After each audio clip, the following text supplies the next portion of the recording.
J'ai du mal à comprendre qu'au XXIe siècle, qu'il y ait encore des Africains intellectuels, incapables de séparer ce qui est spirituel de ce qui est physique. Nous voyons depuis 20 ans une nouvelle génération d'Africains déconnectés de la réalité, qui rapportent tous leurs malheurs, tous leurs problèmes, toutes leurs difficultés à la volonté de Dieu. Votre cousin meurt de famine et de pauvreté, c'est la volonté de Dieu. Vous faites 5 ans de chômage, sans argent, sans caleçon, c'est la volonté de Dieu. Votre neveu se noie dans la Méditerranée en quête d'une vie meilleure en Europe, c'est la volonté de Dieu. Mais finalement, c'est quoi la volonté de l'homme? La volonté de Dieu, c'est toujours dans le mal. Non, ce n'est pas la volonté de Dieu. L'Africain noir doit se décider de prendre sa vie en charge, de décider de changer son avenir. Beaucoup des frères noirs ont abandonné leur charge, démissionné de leurs responsabilités, par peur d'affronter la réalité. Les gens préfèrent laisser les choses entre les mains de Dieu que d'avoir le courage, la niaque de dire au gouvernement ouvertement d'arrêter de les tuer. Pendant que le reste du monde progresse, évolue, transcende leur réalité, les Noirs attendent la volonté de Dieu. Votre maman décède à l'hôpital, devant les docteurs, parce qu'elle n'avait pas assez d'argent pour payer les frais d'opération. Vous dites que c'est la volonté de Dieu. Vous ouvrez dans votre pays une entreprise de vente d'allumettes. 2 jours plus tard, des militaires débarquent pour saisir votre stock. Quelque temps plus tard, vous découvrez que c'est un Libanais en effet qui a tout manigancé pour garder le monopole de vente d'allumettes dans votre pays. Et vous dites que c'est la volonté de Dieu. Mais attendez, finalement, c'est quoi la volonté de Dieu? La volonté de Dieu, c'est toujours dans le mal. Donc tout, c'est la volonté de Dieu. Et les enfants qui se font violer par des militaires et des rebelles dans l'est du pays, là-bas, c'est aussi la volonté de Dieu. Je refuse de croire que Dieu, dans toute sa bonté, ait créé des enfants pour se faire violer à 2 ans, 4 ans, 7 ans. Les Noirs, arrêtons d'être lâches. La condition de peine, de crise, de douleur, de haine n'est pas normale. Dieu ne t'a pas créé pour te voir souffrir. Les Noirs, prenons courage. Je veux que tu prospères à tous égards comme prospère l'état de ton âme. C'est ça la promesse. Cette mentalité où il faut tout prendre et mettre ça dans le même panier, soi-disant que c'est la volonté de Dieu, est une mentalité des froussards, des trouillards, des peureux, des gens démissionnaires, incapables d'assumer leur choix, incapables de prendre en main leur destinée. Pendant que la Chine envahit l'Afrique et prend en otage l'économie africaine, les Noirs attendent la volonté de Dieu. Pendant que les autres ont travaillé en communauté pour créer WhatsApp et Facebook, des plateformes qui sont devenues aujourd'hui indispensables à notre vie, nous attendons la volonté de Dieu. Nous sommes encore en bas de l'échelle, en train de fumer une pipe, en train de voir des jaloux, des méchants, des aigris partout, des gens qui n'aiment pas tes photos sur Facebook, des gens qui n'aiment pas ton Instagram, des gens qui sont jaloux parce que tu as voyagé business class. Il est temps de mettre hors business tous ces pasteurs qui vous prêchent la haine entre vous. La haine contre votre famille, vos cousins, vos amis. Vous n'avez plus de gens avec qui coopérer, plus de correspondants. Personne n'est à votre côté parce que vous êtes ostracisés, mis à l'écart. Toujours votre tante est méchante. Vos cousins sont des sorciers. Votre nièce veut votre peau. Finalement, personne ne nous prêche la... Qui sera la monstre de l'Afrique aujourd'hui pour nous prêcher la positivité, le courage, la bravoure? Qui sera celui-là qui se lèvera comme dans le temps pour guider le peuple contre ses ennemis? On viole votre mère, vous laissez ça entre les mains de Dieu.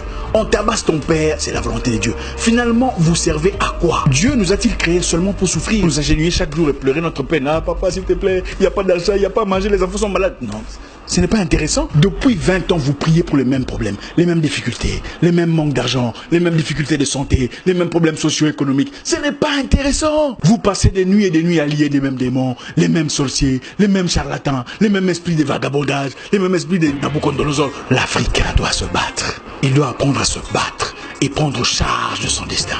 Dieu descend-il du ciel pour laver vos aisselles? Dieu descend-il du ciel pour brosser vos dents les matins?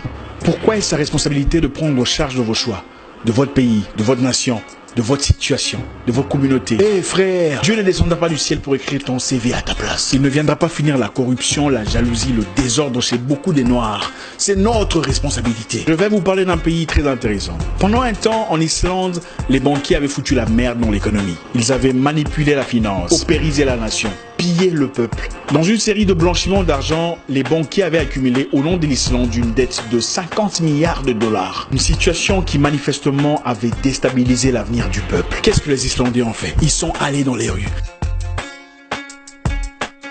Ils ont jeté en prison les banquiers pour 75 années de prison et annulé la dette.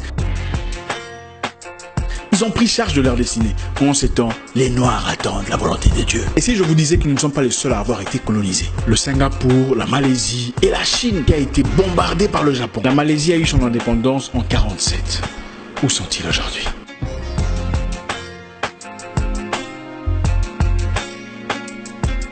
Non, l'argent que vous cherchez ne viendra pas seulement de la prière. Sinon, vos pasteurs ne vous demanderaient pas de cotisation pour construire leurs églises. Ça aurait été facile, n'est-ce pas? Ils entreraient seulement dans la chambre et faire une prière et dire « Dieu, j'ai besoin d'argent » et directement l'argent apparaît. Ça aurait été génial, n'est-ce pas?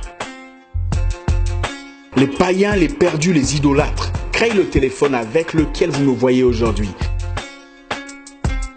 avec lequel vous faites des transferts PayPal à votre église en cotisation. Mais vous attendez la volonté de Dieu. La Chine est actuellement en train de faire des recettes massives. Elle produit 95% des sièges en plastique que vous voyez dans des églises. Les chaises où c'est écrit Jésus-Christ derrière. Il y a Jésus-Christ en Chine. Les Chinois ne sont pas chrétiens, mais la vente est destinée aux Noirs. Parce que les Noirs sont incapables de produire. Pendant ce temps, sur le même siège en plastique venant de la Chine, avec le nom de Jésus labellé derrière, certains pasteurs se dénoncent mutuellement qui est sorcier, qui a commencé le ministère avant l'autre, Africains endormis, perdus, désorientés. Arrêtez! Dieu ne descendra pas du ciel pour vous envoyer un mari parfait, emballé comme un cadeau de Noël. Il vous a déjà donné l'intelligence, la sagesse, de savoir choisir, de savoir percevoir, de voir entre les lignes. Vous sortez avec 17 personnes différentes et aucune de ces relations ne marche. Et puis vous dites que c'est Dieu qui n'a pas voulu. C'est faux, c'est vous qui êtes légère. Dieu a aussi interdit les flirts, les activités sexuelles avant le mariage. Ça, ce n'était pas la volonté de Dieu. Arrêtons de vivre dans l'hypocrisie. Prenons charge de nos vies. Prenons charge de notre avenir. Finalement, personne ne nous prêche la... Qui sera la mousse de l'Afrique aujourd'hui pour nous prêcher la positivité, le courage, la bravoure? Qui sera celui-là qui se lèvera? Vous passez des nuits et des nuits à lier des mêmes démons, les mêmes sorciers, les mêmes charlatans, les mêmes esprits de vagabondage, les mêmes esprits de Nabucodonosor. L'Afrique doit se battre. Priez pour le salut de votre âme, mais soyons assez braves pour faire face à la réalité.